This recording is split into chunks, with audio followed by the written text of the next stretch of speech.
One very visible and practical change in the 1990s, after the communist regimes fell in Central Europe, was the massive boom of commerce.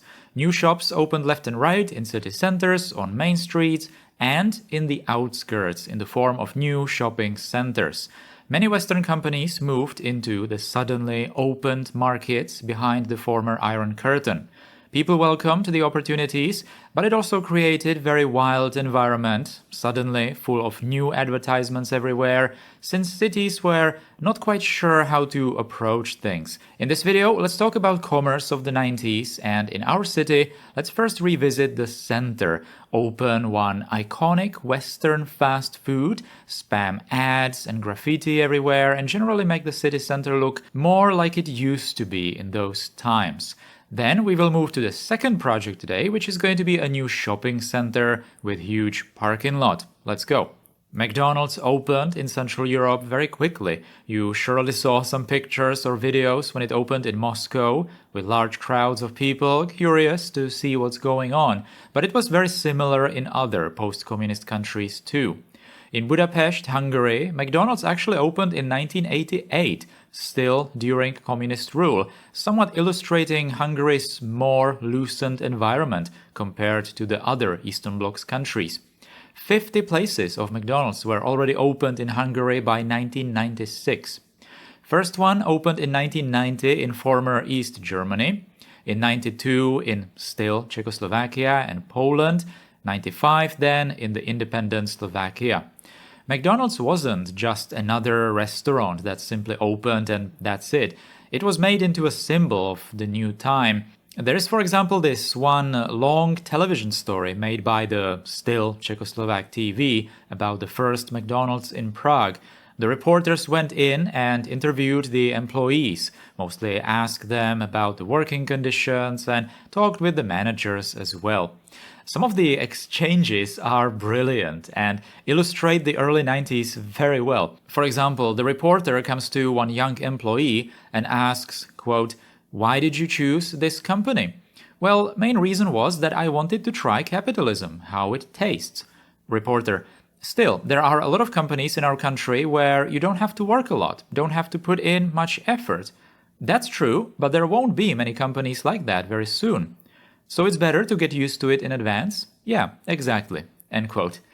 I personally don't remember McDonald's beginnings, since I would have been way too little and my family lived in a small town and our nearest city got one much later than Prague. But it was actually one of the more typical American styles then, of a separate building on the city outskirts, with parking lots all around where you had to go by car only.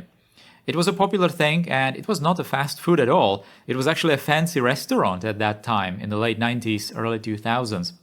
In general, hamburgers or chicken nuggets, even fries, were not really common meals in the country, so it was a special occasion to eat that. McDonald's was also ridiculously expensive for the 90s. Much more expensive to have lunch in compared to some cafeterias or diners, I guess. I don't know exactly the English word here. Not restaurants, but just places to get lunch. Not just McDonald's opened in the region in the 90s, but various other fast food chains and many, many other companies selling and making mostly everything. Those companies, but even the local ones, entered the advertisement world. Adverts were already common in the communist times too, but there certainly weren't as many because they were not really that needed, since there were just not that many companies or not as much variety in products. Advertisement also went hand in hand with privatization, because building owners could put pretty much everything they wanted on their facades, and of course cash in from lending the space. It became a very lucrative business, which is still lucrative today, so advertising was not new, but the freedom of it, the wild environment, certainly was. People were trying to push boundaries, see what will be accepted and what not, just like I mentioned that previously. If someone decided to completely enclose their property with ads, cover every square millimeter of facade with paid ads, then they could. If someone paid for it, of course, free market and all. It was then up to the individual cities to restrict it, or maybe some historical preservations to dictate ad and shop sign usage on historical buildings at least. But this is exactly what I hinted last time. The post-1989 world just wasn't agreeing with such restrictions anymore, or anymore and yet at the same time, I guess. Because, telling people what they can and cannot put on their facade in a city center is obviously communism, and we cannot have that. Hey, if people don't want those ads there, then they would surely just use the free market tools to regulate it naturally, right? So it was just up to the owners. Some were more sensible and saw excessive ads as cheap, hurting their business. Some, a lot, didn't care. One common thing that would start in this time period, which was once again connected to the past era, was dismissing the past architecture, past 40 years. Communist architecture was obviously bad, unfitting current times, so nothing wrong with covering it completely with ads. Big adverts were also commonly used to just cover the decay, the unmaintained facades, broken windows, and so on. Unfortunately, this state kind of continues today in some places, but I'm sure I'll talk more about it with architecture going forward. Graffiti saw a massive boom, mostly because of the loosened times overall, but it's not like it was legal, it was just part of the general cultural pushing of old boundaries, just rebelling. Overall, the countries of the former Eastern Bloc would culturally, suddenly go through the previous couple of decades of the Western development, but very quickly, because people wanted, needed maybe, to catch up. But a lot of things simply happened because it happened in the West, as if people wanted to quickly cover the embarrassing past, almost. Let's also just lightly touch the topic of urban decay. I already talked about it in the 80s, how cities were generally not maintained. It was common for the communists to just build new, and if the old got too bad, then destroy it. This legacy, of course, continued into the 90s, and this is where a lot of people blame the sudden change in leadership. Everything looked nice and clean before 89, of course, and then everything became dirty and broken all of a sudden. Here in the city, in city skylines, that's actually true, since I would need to have full control over the state of buildings. I would need to gradually make them more decayed, but I don't have that. But even if I had, I would just not revisit every single place for every single forward time move. So this central plaza that I made to look a little worse today, that would not happen instantly, as if suddenly the quality socialist materials smelled capitalism in the air and decided to fall apart immediately. No, nothing like that. Places that would have been built in the 60s were already in a really bad shape in the 80s, and that would remain into the 90s. It would get a little worse, of course.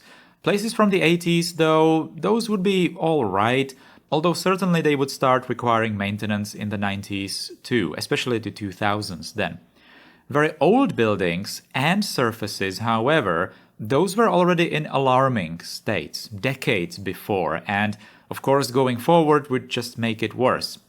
States or cities did not have much money initially in the 90s to conduct major repairs of public spaces. And this is actually also connected to architecture and even urbanism. Some forms of it are simply more difficult to repair and maintain. This is actually going to be a big topic when we're going to cover the legacy of modernism, I suppose, in some later videos. One thing that did start to improve, though, not everywhere of course, was the state of the privatized buildings. The private owners, if they had money and if they wanted to, they could freely repair their own buildings without waiting for the state. This was especially noticeable in more prominent locations, more touristy places. On the other hand, if the private owners didn't repair their property, then that was their right too. City wanting its nicer places to look maintained, therefore forcing owners to fix their stuff, is of course communism. We cannot have that. But let's finally go back to commerce. One thing that started to change on the city streets were just increasing numbers of smaller businesses, smaller shops, since they were now allowed and practically free to do whatever they wanted. Yes, this of course included things like casinos, nightclubs, but mostly just many more restaurants, pubs, and just new niche commerce like, internet cafes, pet stores, all kinds of hobby shops, and many, many more. I talked to some people from Prague who grew up in the older districts, and they specifically remember the main streets to be kinda dead before 89. Lots of first floors of the typical Prague 19th century blockhouses were simply flats or some kind of warehouses, storage and parking garages quite often, with the occasional shop, of course. In the 90s, that would be mostly gone and replaced by commerce, which in turn made those streets busier.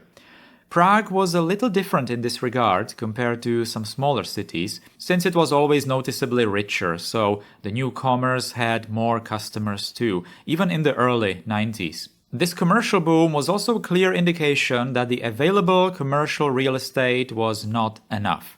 There were various department stores built during the communist times, both in old towns as well as the new districts. Department store was a special kind of building, not exactly fitting the incoming commercial boom, since it is usually a structure that has an open floor plan, and as you enter it, you are immediately between the aisles, between the products, and as you move around, you go into the different departments selling different stuff. That fits when the whole building is operated by some, in our case, state company, being delivered products from the country's industry. And there are not really that many products. But it doesn't fit anymore when there are hundreds, maybe 1,000 different commercial companies selling exponentially more products.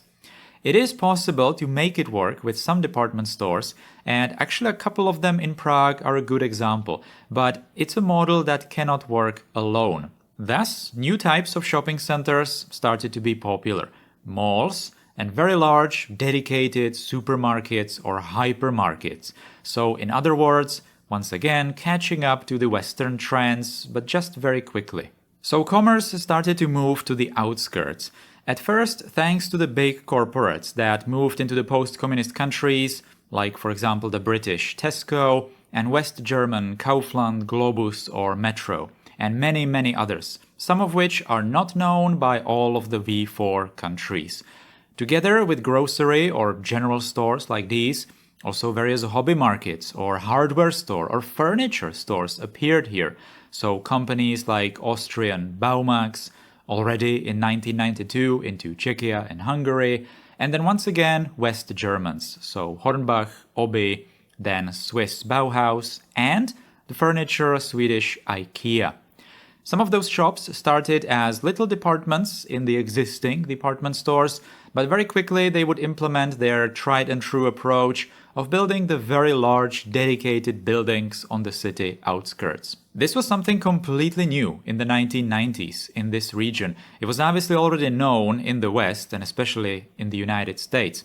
But such things in here were simply not done before. Shops were always built to be within walking distance of people's homes or in city centers, so easily reachable by public transport, even though later people also drove cars to the commerce. But the sheer scale of those new stores, the variety of products and the intended capacity of those shops simply couldn't work in existing city centers or department stores. It was actually the hobby markets that built such large stores first, not completely in the green outskirts, but more inside the city edges, let's say. Perhaps the reason for these to arrive so quickly was the sudden freedom and very high need of building refurbishments and various private building projects, but also to sell stuff to businessmen just doing building. The furniture shops and hypermarkets arrived from after the mid-1990s. Perhaps also for one good reason, and that was people just did not have that many cars in early 90s. Certainly in the V4 countries, especially Poland, but less so in former East Germany. There were already quite a lot of cars in the 80s. But later, car boom was massive and the middle-aged groups already had plenty of cars to go shopping with. Here I actually remember the opening of a hypermarket in a city near our town where we lived. My parents suddenly discovered the possibility of going shopping with a car and making a huge haul of groceries for a couple of weeks. I really liked these trips, especially then later, because the hypermarket started to have a video game section where they had some consoles that you could just try. So my parents would just plant me there and pick me up when they were done. Another thing that I remember for some reason was that the hypermarket had a gigantic parking lot. well, I was small, so maybe the parking lot wasn't that big, but it certainly felt that way. But most importantly, I remember it being empty. And indeed, if you take a look at some old photos of these outskirts hypermarkets, you notice that parking lots did not have that many cars just yet, even though they were huge, because I guess the hypermarkets were planned for some capacity, but, well, people just did not really have cars just yet. But maybe it was also because people were not used to this kind of shopping. Both reasons are probably true to some degree. There used to be adverts for these outskirts market inside the city downtown, and the hypermarket I talked about then started to actually have a special bus line going only into it without stopping anywhere else in the city. It went directly from the downtown's main bus hub, and it must have been paid for by the hypermarket. Here in the city, in Altengrad, I'm actually going to build something similar, and similarly to real life, people actually do use that line a lot. Now, those were the big one-company shopping buildings.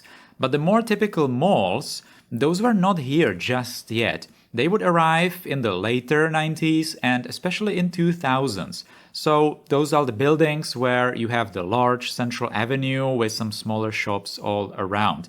There were some of those built in the 90s, or some older department stores were refurbished to fit this principle.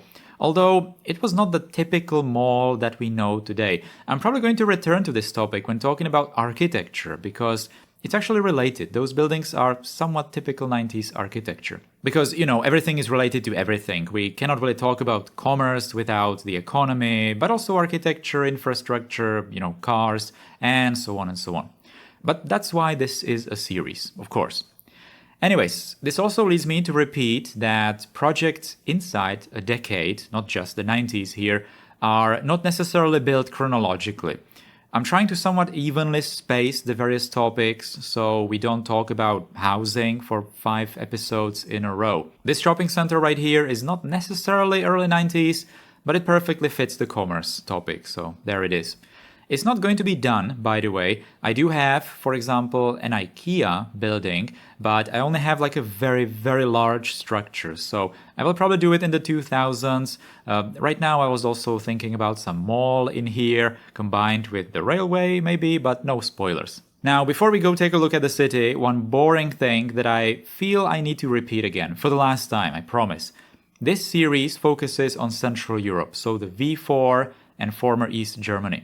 Not on the former Soviet Union, Yugoslavia, or other Eastern Bloc countries in Europe. It's probably pointless to repeat it. I know it's annoying for you long-time watchers, and those who didn't care about it the first time probably won't hear it now either, and continue wondering why what I say and build doesn't align with those other regions that are arguably better known on the internet. But anyways, let's take a look at what I'm building. So the first project, the city center, I took inspiration from all kinds of places. The McDonald's was mostly inspired by the one in Prague, the first one. I saw some couple of pictures. There were these kind of police fences, a couple of policemen just standing around, not really doing anything, but just being curious what's going on. So I tried to do something like that in the city. Yeah, I know I used West German police cars, but they're actually kind of fitting. And I did research that the East German police actually adopted this West German livery as well, right, in the 90s. So that's actually realistic, except for that, state symbol, I guess. But anyway, small detail. So then I was just doing the ads. I actually asked my community to just provide me with some of those realistic 90s ads. And there's of course that big one right on the facade of the hotel. That's actually directly inspired, unfortunately, by real life from Bratislava, the Hotel Kiev, which actually was the inspiration for the building in the first place. So it's just a nice continuation of that. Now, the rest of the things were just somewhat how I felt might look, plausible. We are going to see that in the cinematics, of course, later. Technically, I did some of those ads with, all of them I did with procedural objects. So I just used pictures from real life, and I just used, the custom textures with those. Actually, with some of those, I had to do it with some kind of transparent base. So I used a greenhouse object from the game, and I just put the add facade or add texture on it so that the facade of the building would be visible through the add to kind of mimic those like textile big, plates or sheets of ads that are just put on buildings, but you can kind of sort of still see through it. It's obviously done so that, people can see outside from inside the building. So that was kind of a straightforward work, even though it took a long time because I was just focusing on those little details here and there. Now, of course, I need to download a whole bunch of these new assets. So when I was building all of this, I was just constantly restarting the game because I was just downloading more and more stuff, especially the new graffiti, the ads, of course, some other objects, little details, and then a whole bunch of these buildings. So all of these shops, I just had to do research if these kinds of corporates actually entered Central Europe V4 in particular in the 90s or in the 2000s later. So I just tried to make it look more believable. So yeah, it was a lot of downloading of new stuff.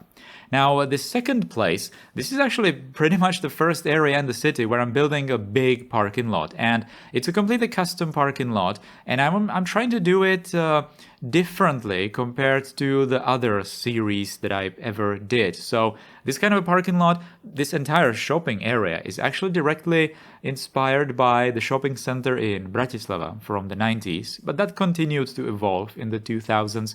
I once again forgot the name of, I forgot it even on the streams, but I forgot it once again. So that's inspired by that. I'm sure you guys know which one I'm talking about. This is the bus line that I was mentioning. I'm just going to make it go towards the Tesco and the Bauhaus both. And it's just going to originate from this main transport terminal, bus terminal. Now, also, I just went around the city and completely got rid of the old buses, but I'm just not showing that in this episode. Yeah, I downloaded some of the 90s buses, some of the Carrozas and Soars, but they are actually not looking very good, like models in the game. So I'm just going to be continuing using those Icaruses for the 90s. And then I'm just going to download something new for the 2000s. These are the cinematics. Look at that. I just did like a crowd of people just waiting in line for the first time to go inside the McDonald's. Yeah, this is that questionable advertisement in the city center on the hotel building and on this department store. I guess it's a department store, so it suddenly has ads for all of these things that it has. The 1990s also saw a massive increase in homelessness, so that's illustrated by this little diorama next to the somewhat decaying station entrance building and this wall that suddenly is full of graffiti. City did not have money anymore to run this fountain, for example, and without water, it very soon started to decay quite a lot. This is that new shiny shopping center on the side of the city. Finally, this highway interchange, this urban highway interchange is starting to make a lot more sense in this area. It now has a lot more traffic. By the way, I of course downloaded a lot of new vehicles for the 90s because I can finally now draw even from the Western car brands. So there's, for example, the Volkswagen dealership right there, but I downloaded all kinds of other cars, Fords, and I don't know what else, but it's a lot. Also new trucks, the semi-trailer trucks, finally. Those were already present during the communist times, but I just did not have the right vehicles for it. But now in the 90s, I kinda sorta do. Some of them are not exactly from Central Europe, but they look alright. Buses, I already talked about. We are just going to use the good old. Now, this is, by the way, exactly what I needed these parking lots to look, because they don't have a lot of cars, but that's perfect for the mid-90s when some of these shopping centers started to appear here. For these kinds of cinematics, I actually turned on the realistic parking in the city, and at first it was kind of wild. It's not exactly working as in real life, but then it stabilized and it was looking so much better compared to the pocket cars. But I also had some sort of stability issues with the game when I have that feature on, so I'm probably going to just turn it off for the next episodes, and if I'm going to be doing some parking lot views, then I will turn it back on. But that's going to be all for today. Thank you for watching, and huge thanks to the channel supporters and everyone else who is clicking, rating, subscribing below, helping this channel. Thank you guys. I will see you next time.